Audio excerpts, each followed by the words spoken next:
Hey, how you doing? This is Adam Post, publisher of more than 1,000 comic books and marketing expert covering the woke boycotts. Starbucks does not want a boycott in their business model right now. They want things to just kind of keep moving along the way that they are.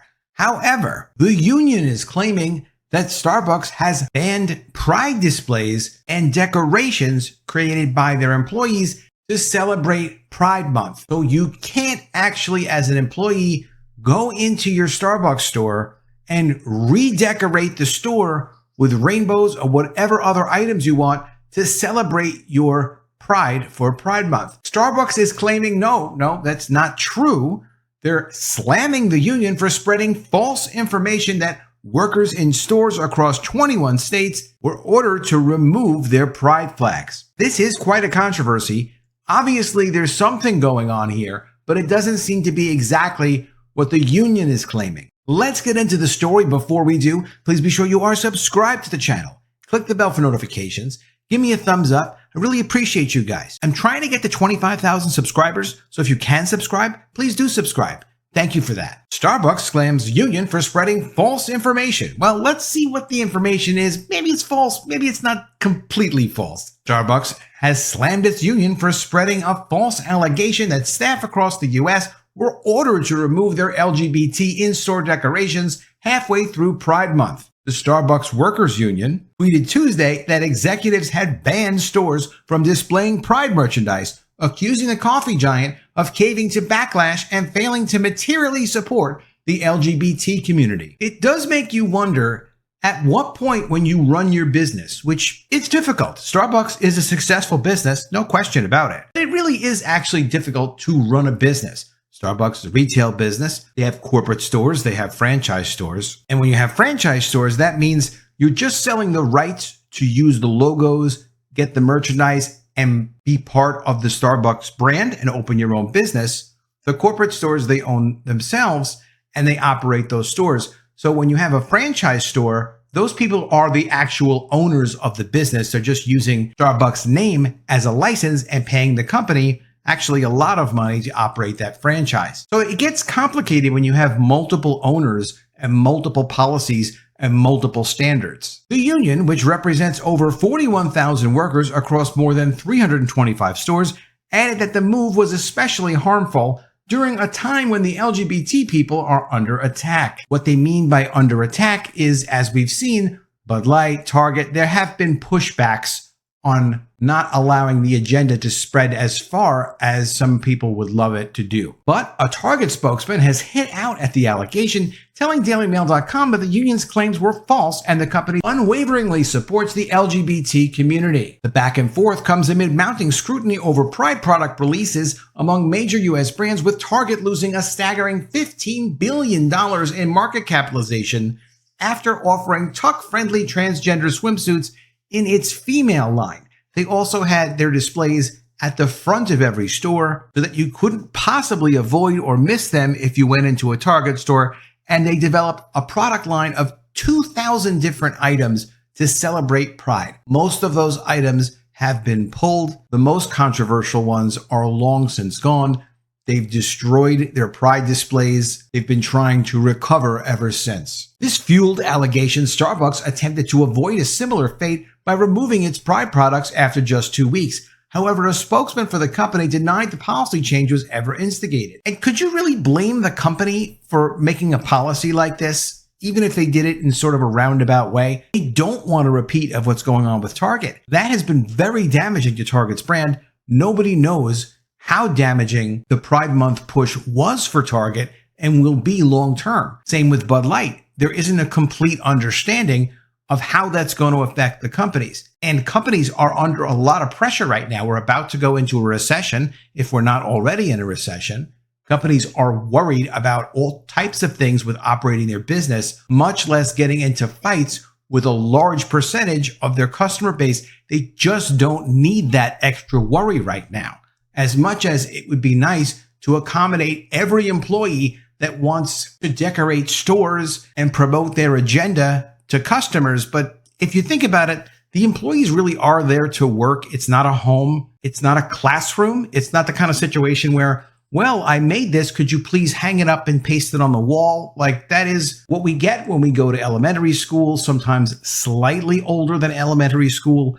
But it's not really an environment that's conducive to employees creating their own decorations and artwork and promoting it inside of a retail store that's a business. I wouldn't allow it. And I certainly wouldn't allow it after seeing the Bud Light and the Target disasters. Completely irresponsible if you have a responsibility also to franchisees who've invested in your brand to go fooling around with your brand and allow yourself to get into a position where you could be putting these stores out of business. Well, there's been no change to any policy on this matter, and we continue to encourage our store leaders to celebrate with their communities, including U.S. Pride Month in June, the brand said in a statement to Daily Mail. We're deeply concerned by false information that's being spread as it relates to our inclusive store environments, our company culture, and the benefits we offer our partners. However, in a statement to dailymail.com, the union doubled down on its claims, saying in stores across the country, now there are a lot of stores across the country, so it is difficult to police all of the stores on all of their policies, especially because a lot of them are not corporate-owned stores. The union claims in stores across the country, Starbucks is refusing to let workers decorate for Pride and is also taking down Pride flags across the country. This is contrary to Starbucks in previous years, where union stores were allowed to put up Pride decorations without incident. To us, this is a clear continuation of Starbucks' anti-union campaign against workers and yet another way to try to silence queer voices. Queer voices should not be talking inside of someone else's business. They should be working in someone else's business. It doesn't matter if they're queer or straight or something in the middle or all those things combined. A business is a place to work. It's not a classroom where everyone gets a chance to put their hand up and talk. It is a work environment, and you should be judged on the merit of what you do at that company for that company and its customers, not for yourself. On Twitter, Starbucks union accused the brand of bowing to pressure, claiming corporate and district management ordered the removal of their annual tradition decorations. In union stores, where Starbucks claims they are unable to make unilateral changes without bargaining, the company took down Pride decorations and flags anyway, ignoring their own anti-union talking point, the union continued. I think they should just close every store that's a union store. That's what I would do if I was Starbucks and just start over in those markets. A company that cares wouldn't turn their back on the LGBT community to protect their already astronomically high profits. The union also alleged that some transgender workers had reported that benefit plans had changed since October, as it ordered the company to negotiate new contracts that legally locks in our benefits, our freedoms of expression,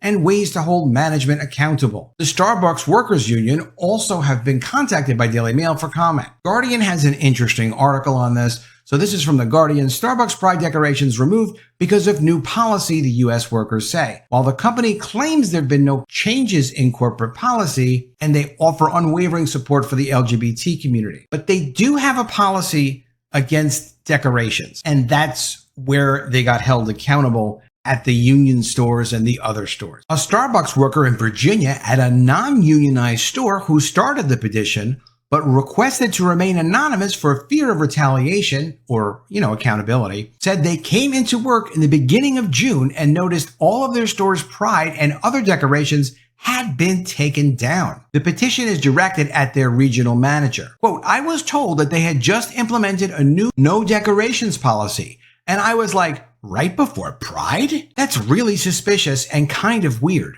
I was pretty sure it wasn't just our store because our store managers are very supportive of LGBT stuff. Most of our employees are LGBT community members, and I was told that it was the regional manager's decision. Well, this is so ridiculous because it's just a little quality of life thing that we can do. It doesn't have any impact on corporate. It doesn't reduce their profits. Even the customers like it. We get a lot of compliments on decorations, and lots of our customers are also LGBT community members, and I found that really frustrating and honestly pointless. Well, of course, not all the customers are comfortable with it. And if management decides they don't want any decorations in those stores, there shouldn't be any decorations in those stores. I mean, I'm biased to this because I understand when you're running a business, it's incredibly difficult.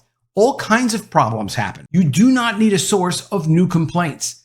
If you put a rainbow flag in a store and that brings in a ton of business and you can tell because your sales will go up. Then fantastic. Put rainbow signs in stores all year round. Why not? But if you're taking a chance, or if you know you're in a conservative area, for example, and you're trying to put the rainbow flags up, here's one. You could look at this picture on my screen. There's a fist saying "We're proud." Well, that is controversial. It doesn't belong in a store and a work and a professional environment. It just doesn't. So if you want to push an agenda and you're going to put these things up, of course, you're going to have problems. The Starbucks Workers Union posted copies of tweets that they were sent or that they found online. So these are comments directly from some people who work at Starbucks or claim they work at Starbucks. There's no reason to think that they're not true. So here's an eyewitness account. Yep, a local one opened a couple years ago, and from the first day it opened, they had pride flags up, and I asked why they got rid of them, and barista said Starbucks told them to remove them. Real tea is Starbucks is making most of their stores take down pride decoration. Another person, yep, they made us take them all down last year and didn't even let us put up a single thing this year. Decorating for Pride Month. My store manager just told us we can't decorate for Pride Month because it's not inclusive, as in not all people are part of the community. Well, that does actually make sense. From another person, my current store had pride flags up for years, and then district manager made us take them down about 2 months ago. My last store never let us put pride flags up, except for by the community board, which was down a hallway by the restroom, so many people never even saw it. Here's another victim's story. I have handmade pride decorations for my store every year. They're gorgeous. My district manager will not allow me to put them up this year. She told me this while wearing giant rainbow earrings and a rainbow dress. Here's a person in a complete panic. Help, our Starbucks was forced to take down our pride flag today. We took down our pride flag and hid it. I walk in and the huge pride flag we have is now taken down. What is Starbucks turning into? This was a corporate decision as well. Yikes. It looks like the company does not want to alienate potential customers or existing customers. So until this becomes a national holiday month, which, could happen next year at this rate, but until it becomes something mandated by the federal government, individual stores are going to decide what's best for them and what's best for their business. And the employees can either go along with that, or they can join the union and fight them with some type of complaint, or they could go work somewhere else that is more inclusive to whatever their standards are. I don't disagree with Starbucks taking a strong stand here and saying, look, we can't just be pushing an agenda all day or all month. We've got to focus on what makes money for the company. We have employees to pay. We have rent to pay. Everyone's looking to try to make a profit when they're operating a business. That does have to come first. And then, to the extent possible, give people an opportunity to express themselves. But you can't go to a job and expect that you're going to have an opportunity for free expression. You're there to work. You got to focus on the work. Let me know what you think in the comments below. Would you have also banned Pride Month displays and decorations for employees? Should employees really be decorating their stores to whatever their free expression is? Or perhaps they should just be focused on the work? Let me know what you think in the comments below. Do you think the union is stretching the truth a little bit? Because it does feel like there's a little bit of truth stretching going on. Not a lot. I'm sure some of these tweets are real, but at the same time, they're supposed to be collaborating with the company and having a little bit of empathy for the position that the company is in. It can't all just be a one-way street. Let me know what you think about that as well. Always love to see your comments. Always love to see your ideas. Please be sure you are subscribed to the channel. Click the bell for notifications. Give me a thumbs up, and I'll see you again soon with another video. And if I don't see you, I will miss you.